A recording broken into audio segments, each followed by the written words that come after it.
Welcome to Beena's Dubai kitchen. நான் இன்றைக்கி நான் பண்ண போகிறேன். நான் பண்ணுறதுக்கு நான் மைதா மாவு எடுத்திருக்கேன் 3 கப்பு. இது 200 கிராம் கப்புங்க. இதில் நான் 3 கப்பு எடுத்திருக்கேன் மைதா மாவு. அதில் போட வேண்டியது வந்து உப்பு போடுவோம், அதுக்கப்புறம் சுகர் போடுவோம். சுகர் போட்டு நல்லா கிளறி விடணும்.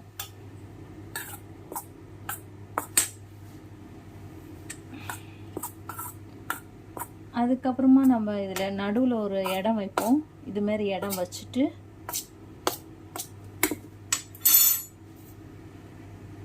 நான் வந்து உப்பு வந்து இந்த 1/4 டீஸ்பூன் தான் எடுத்திருக்கேன். இந்த டீஸ்பூன் சின்ன டீஸ்பூனில் 1/2 டீஸ்பூன் எடுத்திருக்கேன் உப்பு. 1 டீஸ்பூன் சுகர் எடுத்திருக்கேன். அதுக்கப்புறம் வந்து சோடா இருக்குல்ல, நம்ம ஆப்ப சோடா, அது வந்து 1/4 டீஸ்பூன் எடுத்திருக்கேன். தயிர் வந்து ஒரு ரெண்டு பெரிய டீஸ்பூன் 2 பெரிய ஸ்பூனில் எடுத்திருக்கேன். அது நம்ம அந்த நடுவில் இந்த தயிரை போடுவோம். ஈஸ்ட் எல்லாம் எதுவுமே கிடையாது, நம்ம தயிர் வச்சு தான் நம்ம பண்ண போகிறோம் இன்றைக்கி. நான் இது வந்து இந்த நடுவில் இருக்கிற தயிர் வந்து இதுமாரி இது கிளறி விட்டுறணும். அதுக்கப்புறம் அது தயிர் வந்து உப்பி வரும்.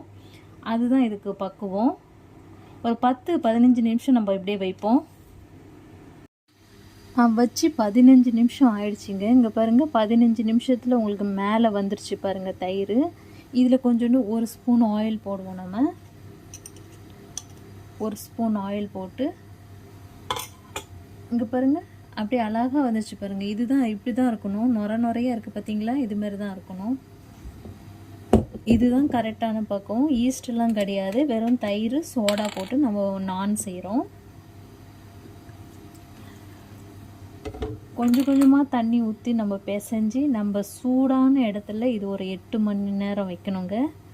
ஒரு 6 மணி நேரம் வச்சா போதும். கொஞ்சம் கொஞ்சமாக தண்ணி ஊற்றணும், இல்லைன்னா குழஞ்சி போயிடும்.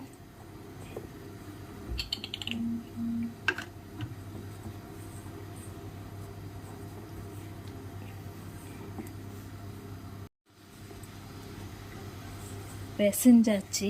இன்னும் கொஞ்சம் நேரம் பிசைவோம். நல்லா பிசைஞ்சு அதுக்கப்புறம் நம்ம மூடி வச்சுருவோம். ஒரு 1/4 டீஸ்பூன் எண்ணெய் ஊற்றுவோம்.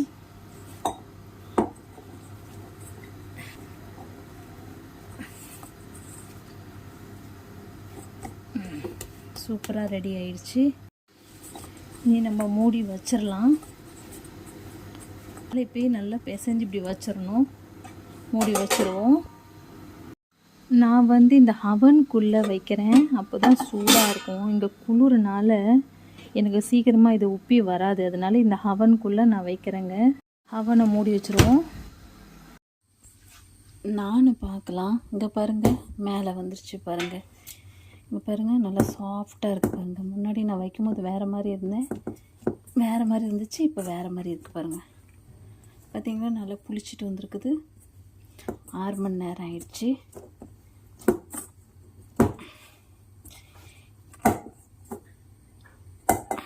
இப்படி தான் இருக்கும். இதுதான் கரெக்டு. இனிமேல் நம்ம நான் போட வேண்டியதான்.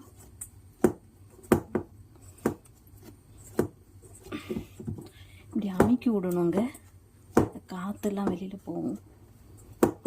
சூப்பராக நான் ரெடி. இப்போ ரெடியாக இருக்குங்க. நல்லா அமுக்கியாச்சு, நல்லா பிசைஞ்சாச்சு. அதுக்கு வேண்டியது நான் பிசைகிறதுக்கு வந்து மாவு எடுத்திருக்கேன். வெள்ளை மாவு, காஞ்ச மாவு.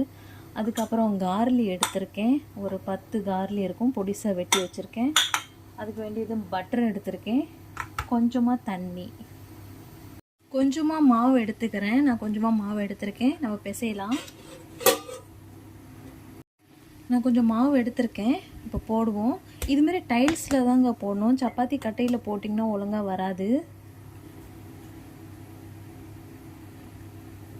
இதுக்கு வந்து காஞ்சி மாவு தான் எடுக்கணும்.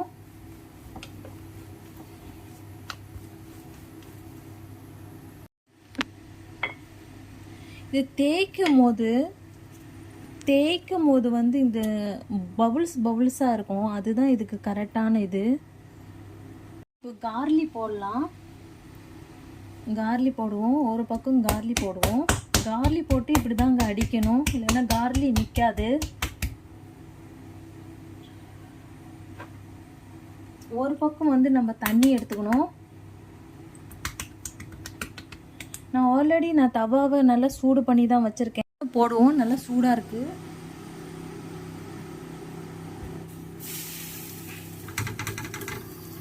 நல்லா ஹையில் வச்சு இது உப்பி வரணுங்க. அதுக்கப்புறம் தான் நம்ம திருப்பணும். பாருங்க, இது உப்பி வந்திருக்குல்ல. இனிமேல் இந்த தோசைக்கல்லை நம்ம இப்படி திருப்பி விடணும். இதுமாரி திருப்பி விட்டு தான் வேக போடணும். ஒரு பக்கம்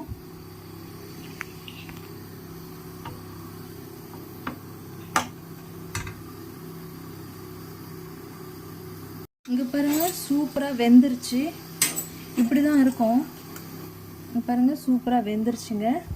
இதில் நம்ம பட்டர் போடுவோம். சூப்பரான கார்லி நான் ரெடி ஆயிடுச்சுங்க. சூப்பராக, ரொம்ப ஈஸியான மெத்தடுங்க, ஒரு கஷ்டமே இல்லை. இப்படி தான் கத்திரிக்கோல் வச்சு தான் கட் பண்ணுவாங்க. நம்மளும் அதே மாதிரி கட் பண்ணுறோம். சரிங்களா? சூப்பரான சிம்பிளான பட்டர் நான் ரெடிங்க. அதுக்கு மேட்சிங்க நான் அதுக்கு பட்டர் பண்ணியிருக்கேன். பட்டர் பன்னீர், அதுவும் டேஸ்ட்டாக இருக்கும். அது கூட இது நல்லா டேஸ்ட்டாக இருக்கும். தேங்க்யூ கைஸ், பார்த்ததுக்கு சப்ஸ்கிரைப் பண்ணுங்கள், லைக் பண்ணுங்கள், ஷேர் பண்ணுங்கள். Thank you so much.